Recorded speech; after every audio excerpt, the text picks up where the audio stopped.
Thank you.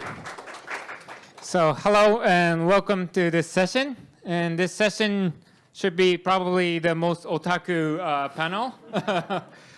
And so I'm very pleased to have a very distinguished panelist here. We will talk about entertainment content with these experts. So this session is about entertainment content, and there are two main topics that we want to discuss. First one is how's Japan doing in this industry? And the second one is how's technology changing this market? So those two are the main topic for today. And before starting the whole discussion, I would like to share some perspective on why we are talking about that topic in G1 Global. So in G1, I assume we have been discussing about how Japan can contribute to the rest of the world. And I think this content industry will definitely one of the domain that Japan can offer to the world. And like, for example, this October, Elon Musk had a tweet about Japanese animation. He's a big fan of Japanese anime. And also, the last Olympic, we had gaming music at the opening ceremony. And I think all of us have seen former Prime Minister dressed up like Super Mario in Rio Olympic. So we expect, I think more than ever, to Japanese entertainment content as something that we can offer to the world. But the question is, can we let it be that optimistic? Can we let go and optimistic about that? Because there's many good Korean films coming. They received academic awards. They have a Squid Game in Netflix nowadays. Of course, BTS and all those K-pop, good entertainment. So I would like to start this panel with the question that is how do they see Japanese content? Is it really competitive, still competitive nowadays? So starting with Yuri-san from Netflix. How do you think?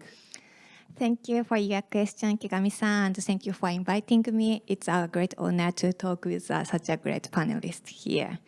And about the question from Akira Kurosawa, Hayao Miyazaki, and Hirokazu Koreeda, Japan has been a home of to the creators which shaped the cinematic history of the world.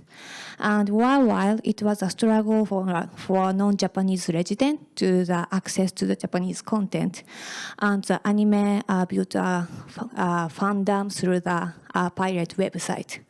But today, definitely, Japan is one of the countries producing very unique content, and Japanese content is getting more competitive all over, very competitive all over the world.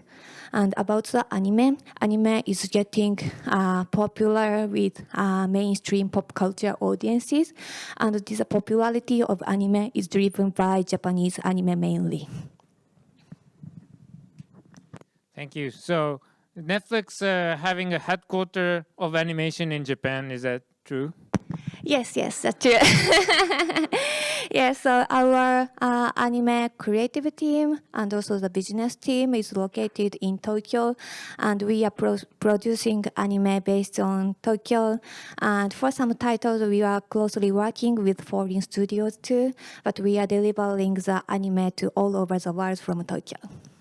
That's awesome, because nowadays not many of the companies have headquarters of Asia Pacific in Tokyo. They have headquarters now in Singapore and other countries. So it's great to hear that Netflix is having a headquarter of animation in Tokyo. Thank you. So Justin-san, what about gaming? How's Japan in gaming? Well, thanks for having me. I really appreciate being here again today this year. So this was a lot of fun last year too. Well, I mean, the thing about anime for me is I actually couldn't access it when I was growing up in the U.S. It was very difficult, and it's amazing. It was so good, and people wanted it so badly that they stole it. That's great content. And I know that eventually people in Japan started seeing the opportunity and started selling it more and more to Americans and around the world. But think of what it would have been if it were actually available, because everybody I know that was passionate about anime was having to steal it, unfortunately. But I think that means the content's great, and I think that means it is competitive on the global stage. And so when you can get it in the right distribution channels, that's really powerful.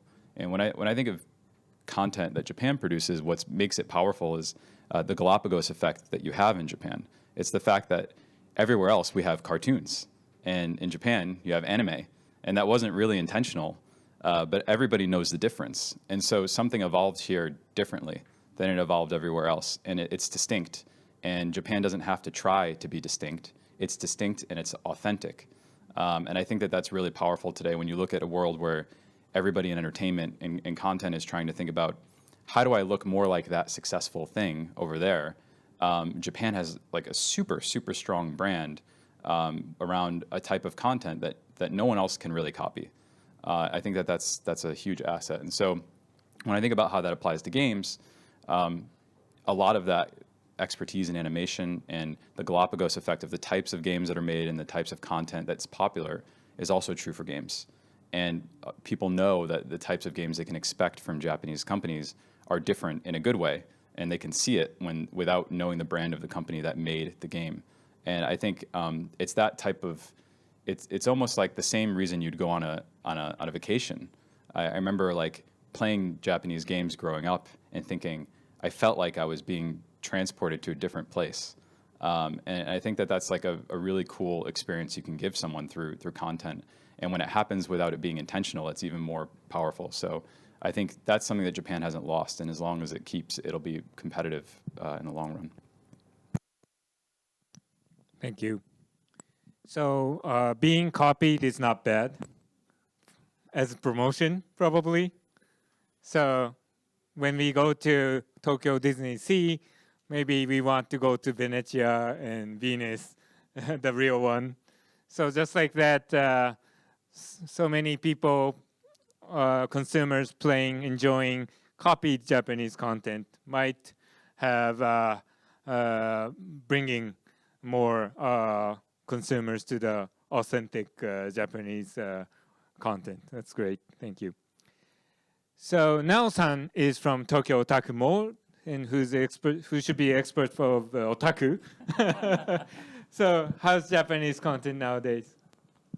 Actually, the headquarters of my company is also in Tokyo, so it's Tokyo Otaku Mall. And well, still otaku contents and Japanese contents are pretty competitive, I think. And I personally think there are two reasons mainly.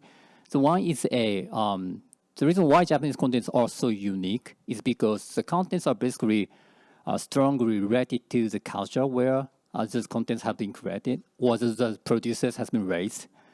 And if you see a Japanese culture, well, there are lots of unique aspects such as ninja, sumo, kawaii, otaku, and Akihabara or something, and the list goes on. So that uniqueness of culture is a basic platform to enable us to create differentiated contents, I think.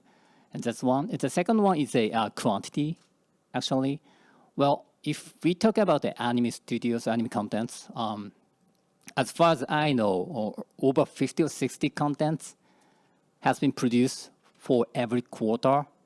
So meaning like over 200 to 250 animes has been created every year, annually.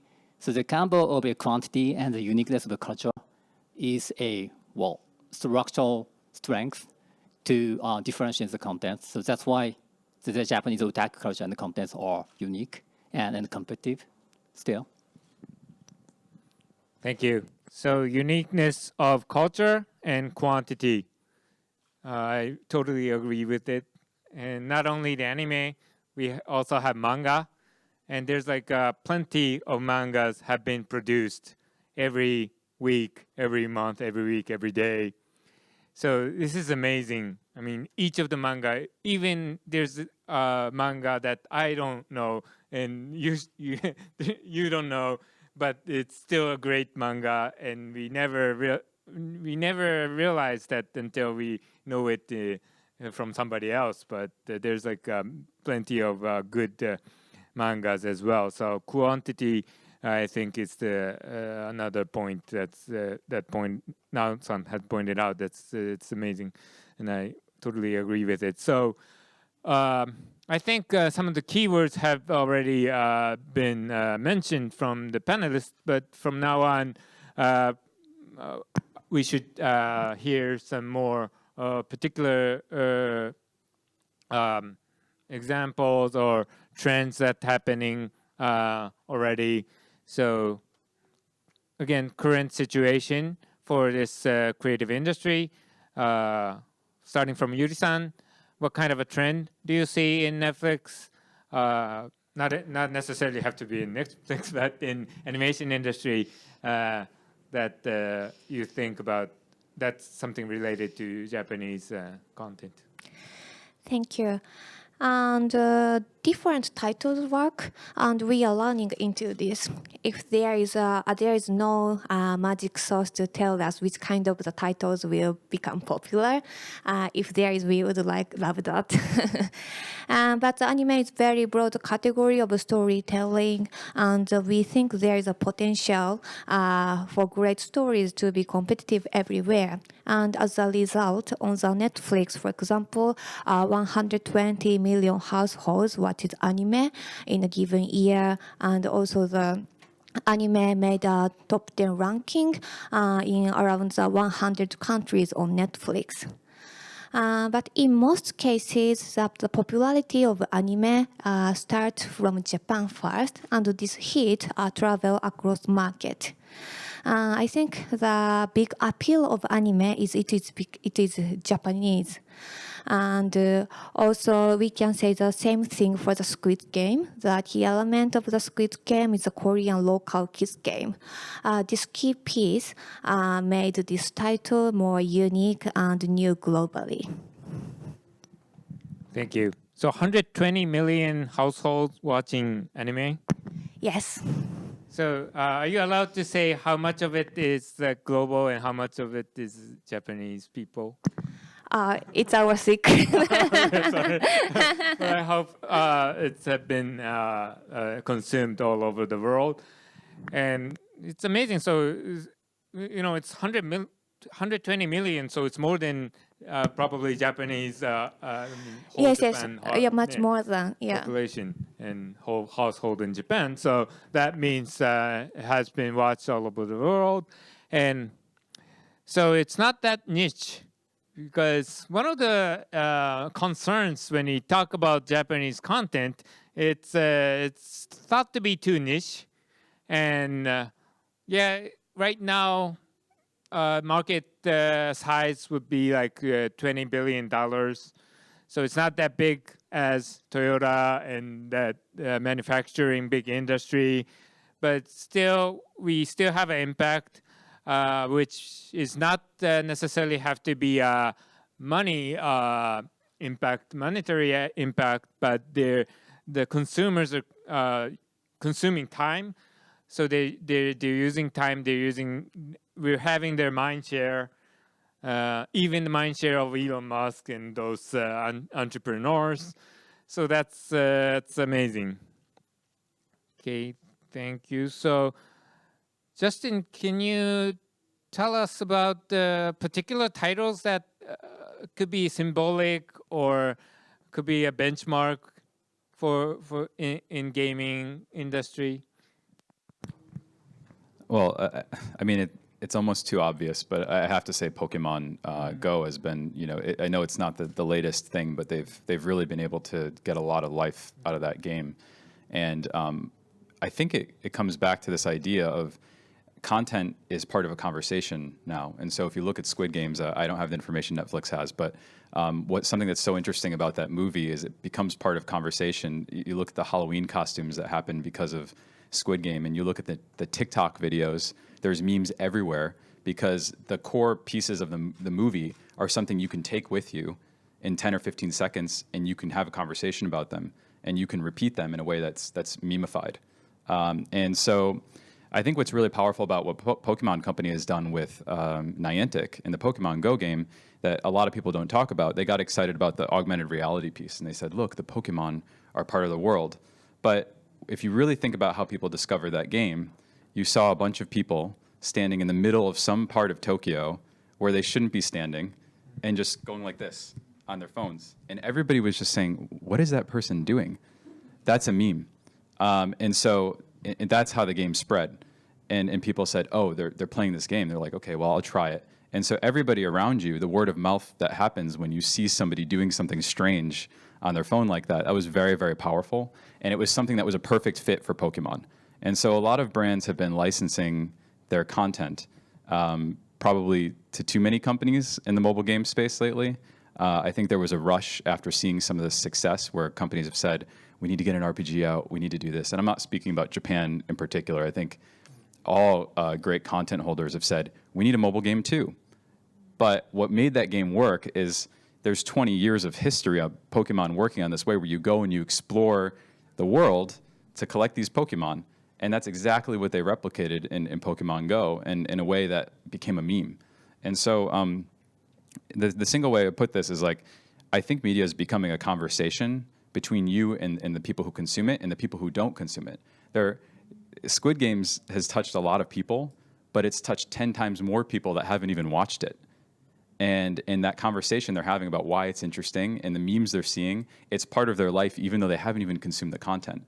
And so is Pokemon Go, by the way. The amount of people that have heard about Pokemon Go and know what people are doing when they're playing it and heard about all the different things that happened over the last few years related to it is so much broader than the content itself. And so one of the things we spent a lot of time at Playco thinking about is just like, how do you make games or media that's part of the conversation? Now, media is bi-directional. It's not television anymore. It's not movies. This is something it's putting out a conversation and starting it and trying to understand how that takes shape over a longer period. Interesting. So game is more becoming like a media part of conversation. So it's maybe important for Japanese developers to make the game something that make people talk about that or go out of the house maybe and make something happen in the real world as well. And also, this is not a Japanese content, but especially after this COVID-19 situation, I've been playing Fortnite very often. But the reason I play Fortnite is not because I want to shoot people, but I go to the Fortnite world to see my friends. So every time I log into Fortnite world, I see my friend from elementary school, my old friend from elementary school. Now he has a son, and his son is also playing. So his son is joining the game, and also the friend of his son, who lives in Switzerland, this friend also joins our party, and they're speaking German. So it's amazing time that we could spend because of the Fortnite. I really understand it's no more a game. It's not just a game. It's like a kind of a media that helps people, drives people communicate. It's amazing. So Nao-san, do you have any examples or trends that you see? Well, actually, my daughter also plays Fortnite, and she's pretty strong, as far as I know. And she won like first grade. Oh, I don't know. She won first, 10 times or something. I don't know, but she's pretty strong. But anyway, the contents. Well, I'm interested in a new types of content area, such as VTubers. Maybe you might know it's a virtual YouTuber, and I think it is originally from Japanese otaku culture. And well, we've hosted a online live this summer with collaborating VTubers, and this was really fantastic. And the passions to watching VTuber lives were amazing. And most audience are coming from North America. And that was really fantastic and new content. And I hope, Japan will be continuously creating those new types of, crazy things. So, yeah. But I love it. I love it. Okay, thank you. VTubers. I don't know how many of you are familiar with VTuber. Have you ever watched VTuber? It's a virtual YouTuber. 10%, 20% maybe. So it's still maybe a character of otaku, but it's very famous among those audiences among YouTube because last year YouTube announced the ranking of a super chat, which is nagesen, which is a donation that is consumed in YouTube. So that was a whole global ranking, but 7 out of 10 was VTuber from Japan. So that top 10 ranking was dominated by Japanese virtual idol. You can Google it after this session. They're superstars. They're superstars. So probably some of you cannot imagine why people are throwing money at this virtual character idols. But that's something happening here. And most surprisingly, it's not from Japan. I mean, the idols are from Japan, but people throwing money is from North America and other regions all over the world. So this will be another new domains that Japan can offer to the world. And so actually, there was time before COVID. This is not about VTuber, but I went to the Anime Expo, which was held in Los Angeles. So they had a concert of Love Live. And Love Live is also the virtual idol singing. So we have this seiyu's voice actress singing it on the stage, but we have like a bigger screen that projects the virtual characters singing. So all these audiences from North America, from coast to coast, there are big fans of those characters. There's shaking this Lumicas, and they're crazy about, they're a big fan about, enthusiastic about those characters. That's what I saw in Los Angeles. There was like probably 10,000 people was fully crowded in Microsoft Staples Arena. So that kind of entertainment, virtualized, I would say, is one of the possibility that we have. So let's move on a little bit to technology. So this is one of the technology panel. So how technology can change the market and how Japanese content can be competitive in the market. So starting with Nelson. Okay. Well, in terms of technology, we have lots of new ones, including VTubers, and maybe before to talk about technology, we had to change our minds. We have to be adapted to a new normal of contents, including VTubers. When I firstly, heard about VTuber like 5 years ago, I was like, oh, what?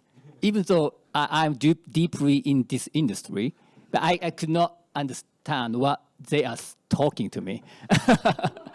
But now I truly understand because all contents are entertaining people. So it doesn't have to be a historical or classical contents. It should be newly, technologically advanced and interesting ones. So from that standpoint, including blockchain or NFT technologies, and I think Justin is super expert for this area.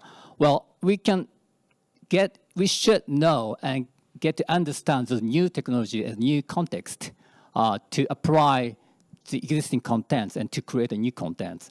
So I'm also interested in this new technology areas. I said NFT and blockchain, and maybe, well, it's still under testing and trying to prove how to use those technologies to contents industry. But I think, yeah, we can pursue the new technologies and accelerate Japanese contents to the global market. Thank you. So those unique contents we never know, we never understand until we really feel it and get inside. Just like Hatsune Miku, we first saw Miku Hatsune, we could never imagine that Miku can be an ambassador of Google commercial, right? So Miku was only for otakus, but now she have a tour in North America and also in China. She's really famous. And so as NFT probably.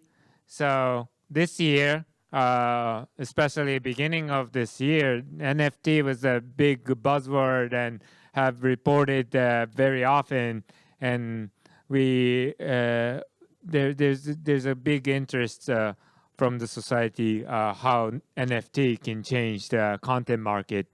So that's the big topic for this year probably. And we will, before asking the expert, Justin, Nao-san, would you share us a little bit more what Tokyo Otaku Modo is doing with the NFT? Well, actually, we are under the testing of that technology, and we also run a otaku coin, which is suitable for otaku people, and which those people can exchange their values and contents via otaku coin. It's not like a fiat currency; it's a virtual currency, and also maybe we can leverage the technology because we can specify the digital contents with uniqueness. Before this technology, such as NFT blockchain, people can easily copy all digital contents, and there's no value for digital contents ever before. But now we can specify by blockchain technology, this is the origin of a digital content something. So maybe we can sell or share those, originality in digital industry, meaning maybe lead to a meta concept, proposed by Facebook or other people. And maybe in this meta world, we can, specify, oh, this is my own original jacket in this digital platform verified by blockchain technology or something. So that's what we are pursuing and doing research. Yes. Thank you. So I think for most of the people, an NFT is like Bitcoin right now. And so they see it. Maybe audience, not for the audiences in this room, but in general, I think for the most of the people, they see NFT as a it's like fiat currency, and it's something to invest, something to get capital gain, something like that. But as Nao-san mentioned, it's a very unique technology that allows us that we can maybe buy and sell goods in the virtual world. But still, I think we should make it get more ideas from Justin. How can it change the world? What is the possibility? It's a lot of NFT? pressure. Call me an expert that many times. Well, it's still very early in the space, but what I will say is I actually think Japan is very far ahead on thinking on these types of businesses. And the reason is because if you think about like the American media industry thinks all about spreading its content. So the last 20 years Hollywood has been thinking, how do we bring our content to more places? Whereas Japan has done a very good job at going very deep with the people that are in Japan versus spreading the content.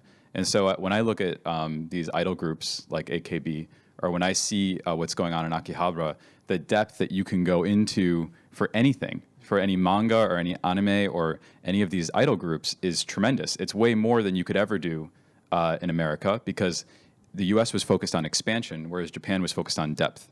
And so if you think about NFTs, NFTs are about depth of monetizing any particular thing.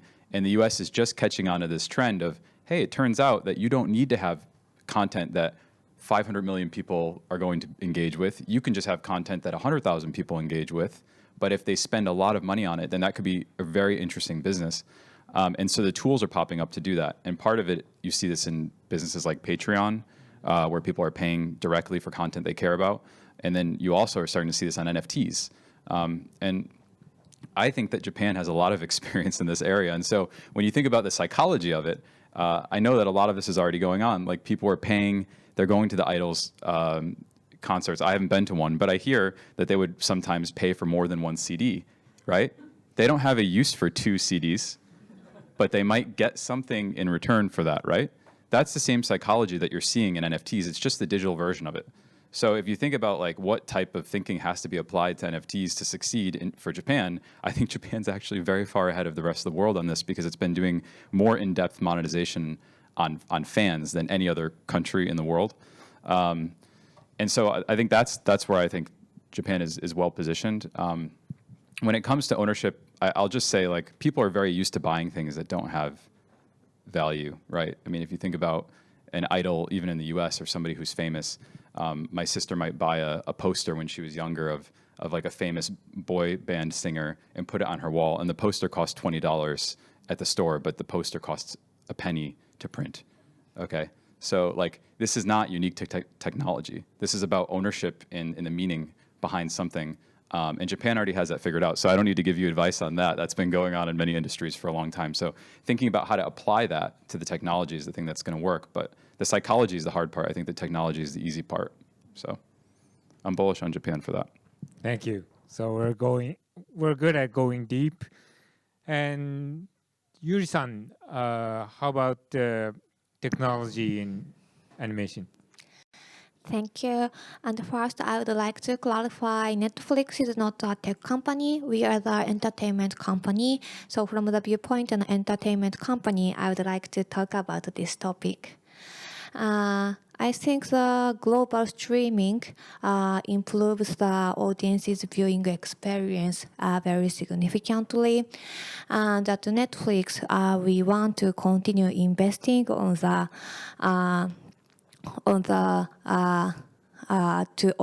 investing to make the audience's viewing experience better. And Netflix has introduced actively the new technologies like the top 10 ranking and personalized recommendation to maximize the potential of the content. I think these technologies contributed to the big hit of the Squid Game, and also these technologies enable people who have never watched anime to find the anime more easily. So I think technology changes how the people enjoy the entertainment, and it would be a very good change for the countries producing the unique content like Japan. Thank you. So technology allows the right content to the right audience. Great, thank you. So next question will be probably the last question before opening it to the floor. For the next decade, what do you expect from Japanese content developers? So let's go from Yuri-san once again. Thank you. And I think to increase the competitiveness of the Japan content, what we should do would be the educating and training new talent. Publishers and the production houses are making effort to develop the new talent. Definitely, there is a need for the public funds and initiatives which will take a bit to support such a new talent who will take anime into the next decades. Thank you. And Justin? So what do you expect from Japanese content developers? Well, I expect Japan to have a very solid base, just focusing domestically first. So you take all of this media and content that already has a deep fan base. These people that are already in Akihabara, digging through shelves for collectibles, and first just give them the digital version of these collectibles, because there's a very, very deep market in Japan to do that. And then I think Japanese companies, in solving that problem, have an opportunity to become experts on this space faster than other countries, because I think those markets aren't ready to dive into in the US like they are in Japan. And so that expertise can then be used to export more thinking across to different types of entertainment properties abroad. And so what excites me about Japan is being able to have the ready built-in fandom that already exists here to go and apply these technologies that can then be used to expand elsewhere. Thank you. So, Nao-san. Well, for next few decades, well, from talking about that, well, I think personally, well, as human beings, we should just focus on two areas. The one is a technology, and the other one is entertainment. Because maybe in 50 years or 100 years later, nobody will exist here, right? So maybe we should enjoy our lives and by enjoying entertainment things. And from that point of view, we should keep creating that quantity of the contents, and also we should keep our uniqueness of the culture. That's one. But it might be controversial, but on the other hand, if we talk about the budget, well, the budget for content industry might be divided or diversified into those 50 or 60 contents for every quarter. Meaning, if we talk about anime films, well, to make 10 stories or 13 stories for a quarter, it's going to be like a 3 to maybe $5 million or so as a total budget, as far as I know. But if we talk to other countries' content, such as Hollywood or Bollywood, I don't know. Well, the budget can be easily $50 million, $100 million to maximize the quality of the contents. So maybe we should, focus and aggregate the budget to make a huge, great, good contents to try to be global. So that's my proposal for this industry. Thank you. So from this discussion, we are now seeing what we have and what we don't have, probably. And what we have is a strong, deep fan base, as Justin mentioned, and fandom that we have. We're doing good at developing deep fans. But at the same time, just now-san mentioned about budget, and also Justin-san earlier had mentioned probably about distribution and all those space of improvement that we still have.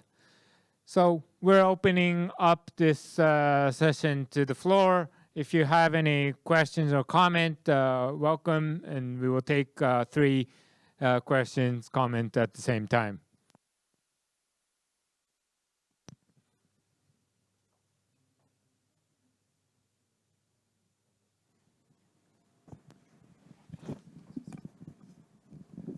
Thank you very much for your presentation. My question to you is that, how do you evaluate that Korean entertainment industries? Because of that, so you said at this moment that Squid Games or Itaewon Class or something is that they make a successfully doing that for the global market, and also that I'm doing the businesses for the capital market itself. So that from that point of view, that the company called Kakao, that Piccoma, that valued about $6 billion, and also they raised about 800 million from that Korean investors. So that the number itself is too huge compared to the Japanese entertainment industry. So that how do you see the Korean competitors from the Japanese companies? Thank you. And next question, please. Thank you for the session. It's very exciting and insightful. So I know it's a difficult question, but how do you see the creator economy, especially the relationship between like platform and individual creators? How do you deal with individual creators who are actually skipping platform like Netflix or gaming platform? Thank you. Do you have another question? Thank you for the detailed explanation. My question is about machine learning and artificial intelligence. Like recently, that deep fake technology, where you can virtually make anybody look anything and say anything. How disruptive that in context with anime or anime industry? Thank you. So we will take another question and then come to answer. Okay, thank you. Yasu from Japan Forward. My question is regarding of the China. I think China has banned the game playing times, and does it affect to the Japan or the globally?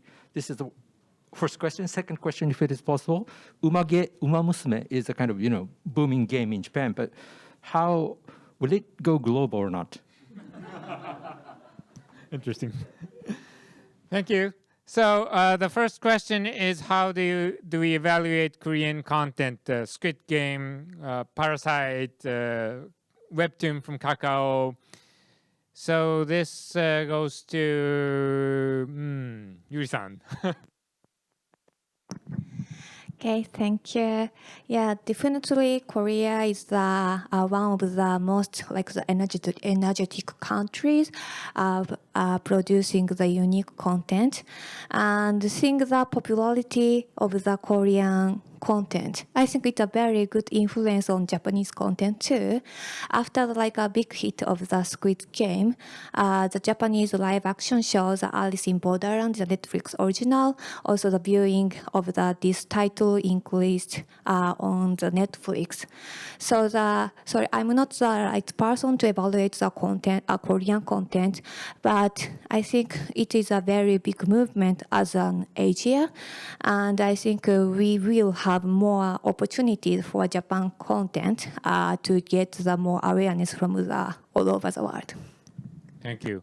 A little bit more. Nao-san, I think you had a finance background. So how do you evaluate the value of, including corporate value of entertainment industry? Actually, I was working for investment banking for 5 years, and that's what he mentioned. But maybe I don't know, $10 billion US or something, and it reflects the stock price of Netflix. So it's great. And we study from Korean contents as well, but we should think about Squad Game as like an Otani-san in Major League player, MLB. Well, he's like a star for Asian people, Asian country, Asian cultures maybe. So Squad Game can be an accelerator for Asian contents as well. So as she mentioned, so it would be a good chance for us as well to promote ourselves. Yeah. So it's not zero sum, but it's not making any conflict. Yes. Okay, great. So about creator economy, this question goes to Justin. So this is a great question. As a natural extension of what's happening with fan-based platforms like Patreon, we're seeing a reduction in the cost of creating all content, right? And we're seeing consumers become content creators on platforms like YouTube, and the content quality just keeps going up because now they're getting a budget because their fans are paying them. And so people are quitting and they're doing this full time, and they're doing it without any intermediary. That's a very powerful thing. I invested in a company 4 years ago called Substack, which has become very popular in the US. And it's basically a platform to allow anyone to write a newsletter directly. And people are leaving their jobs at the New York Times, the Wall Street Journal, to go and write independently. And some of these people, their readers did not want the brand in the middle. They just wanted to hear from that writer. And the writer felt like behind the brand, they couldn't write what they really wanted to write. So they wanted to speak directly to their readers. And I think this is going to happen at all levels of media. I think there will be a very strong need for very large platforms that aggregate media like Netflix. But I think there will also be more and more fragmentation where the types of content that you can get and build a business on will just explode, and it'll be amazing for creativity. I don't think games will be excluded from this. I think it's just a hard one to solve because there are a lot more layers of technology that have to be built to make a successful game than to help people, grab a camera and do some video editing on YouTube. And so we're setting out to build that at Playco. We've launched a type of content like this on TikTok. Actually, we built the first third-party game on TikTok, and it's this type of content. It's with creators that have over 50 million followers, and we're working to give anyone that has a big follower base the ability to make a game, and not on the App Store, but a game that they can put directly in the web, and they can send it to their Instagram followers or their Snapchat followers or Facebook or Twitter or TikTok. It doesn't matter, and the game lives inside the distribution channel, and they can have their own business in a box.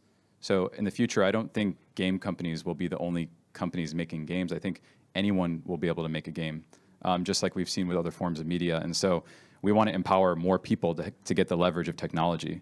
Being in games is a great business. Being in media is a great business. But it would be better if more people could get access to it. And so I think the answer there is we're working on it. So just hopefully I'll have more to show in a few months. Thank you. So the next question is about AI and machine learning. And this goes to Yuri-san. Oh, sorry. What was the question? Machine learning, AI? Yeah, AI. So is it used in Netflix? Yes, of course. So on the Netflix, as I mentioned about the questions of technology, yes, like the personalized recommendation, it's a kind of the machine learning, and the personalized recommendation will be shown based on the personal viewing history on the Netflix. So yeah, everything is based on the algorithm, and it is nothing which we can intentionally control. I think this kind of the algorithms maximize the potential of content, and it's one of the most attractive points of the Netflix, I feel. Okay, thank you. And about the China game ban, this question goes to Nao-san. Is it affecting Japanese company? Well, potentially yes. I don't feel instantly it affected dramatically, but from the midterm or long term, it will affect. But well, actually, China is the big market, but already on the other hand, China is the country of the producing new contents as well. So I personally worried about the new, born of a crazy content from China. I am expecting those interesting contents from China. So, well, not as the company or in the market, but as a creator. From that standpoint of view, I want ask China government to stop that current policy, if possible. Okay, thank you. How about Justin? Do you hear anything from your friends? Well, we don't really operate in China because it's so competitive, and we stay out. So it hasn't affected us. But I will say that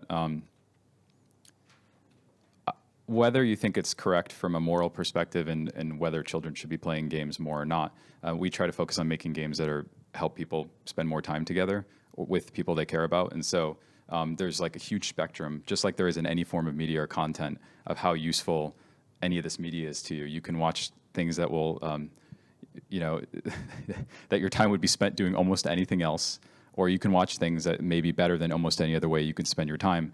And I think one of the things we need to teach children is how to have a proper media diet, and growing up in a world where you can access anything.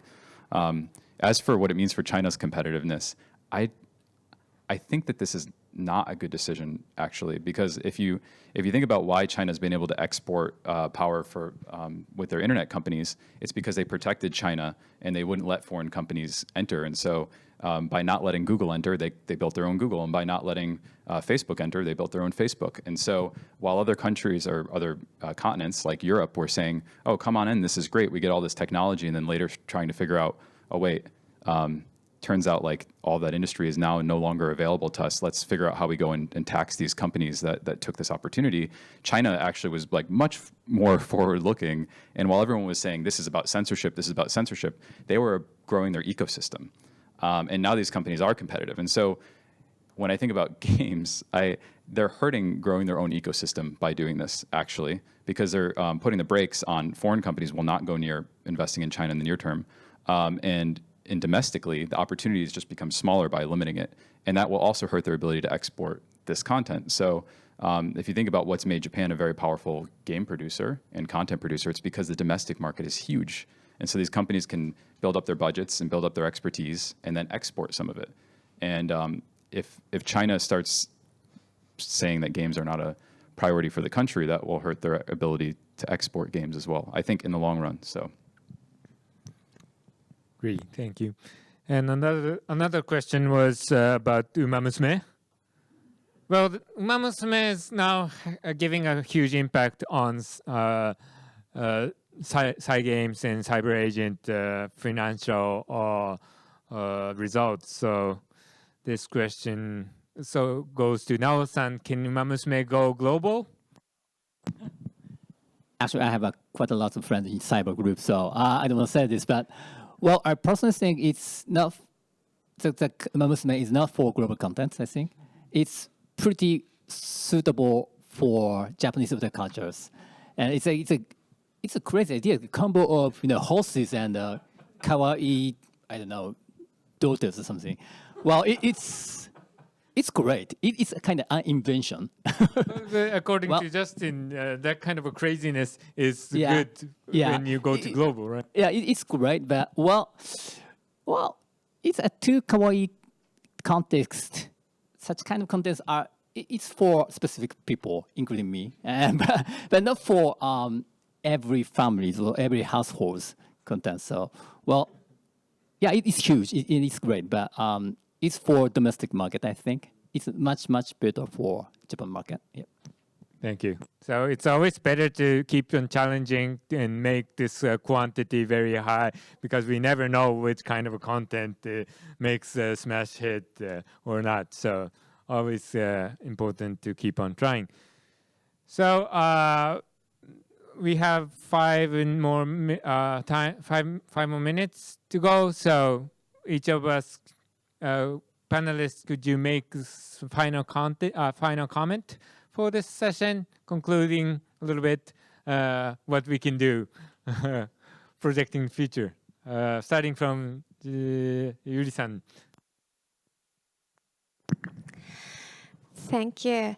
Yeah, it was there was a very interesting discussion, and as Netflix, we would like to continue delivering the great content to the worldwide audiences, and Japan must be one of our focus market, and also anime is now getting more popular and popular, like day by day. So yeah, it's a very exciting phase for the Japan content, I strongly believe. Thank you. And Nao-san. Well, it is G1 global conference, so I want to propose to Japanese government. Now we have a Kono-san as well. Well, so we should allocate much budget to content industry. Well, as Yu-san said, well, important thing is to promote, to grow the creators or producers, which can, create new things. Well, that's the source of innovation, and that's the source of competitiveness. And Japanese people are, way far beyond on this content industry, because we have a unique culture and we have a unique background. And so, well, I personally think we should allocate, and we should make like schools, whatever, to create new types of people from Japan. So anime creators can be, in a way, kind of YouTuber. So those creators should be the top-notch dream of elementary school people should be. So that's what I want to propose to Japanese governments. Yep. Okay, Justin, what do you think? Well, I think we're living through like a new digital renaissance. I mean, I think there's never been a better time to have a creative idea ever in human history. And the cost of reproducing your idea and spreading it to people is basically zero. If you have an idea that catches fire and a meme that people pay attention to, you can get any idea out there without any sort of third party in the way. And so it's permissionless and it's borderless. The competition is higher than it's ever been, but the opportunity is much, much bigger. And so I just think it's an exciting time, and it's a very great privilege to be able to work on it right now. And I think the countries that have built up this content, like Japan, and this fan base, like, are just in an amazing position to be able to capitalize on it. So, yeah, I mean, if you have any ideas, I'm working closely with some of these newer technology companies surrounded that are working on NFTs and things like this. So I'd love to hear from anybody. Great. So after this panel, I feel more confident and I feel more optimistic because the panelists encouraged us that the high context culture, deeper fandom that we have a good possibility with that new technology like NFT and blockchain and all those Metaverse and all those new technologies. Okay. So there's like 1 or 2 more minutes. So Nao-san, I just want to ask one more question. So what do you expect for the Japanese government? Just budget or something else? Well, budget and deregulation maybe for the people who are willing to come to Japan as to be an animator or well creators. If you see the end role of the animation these days, nowadays, there are a variety of people making those films, animations. Not only Japanese people, but also Asian people, including Korean, Chinese, and blah, blah, blah.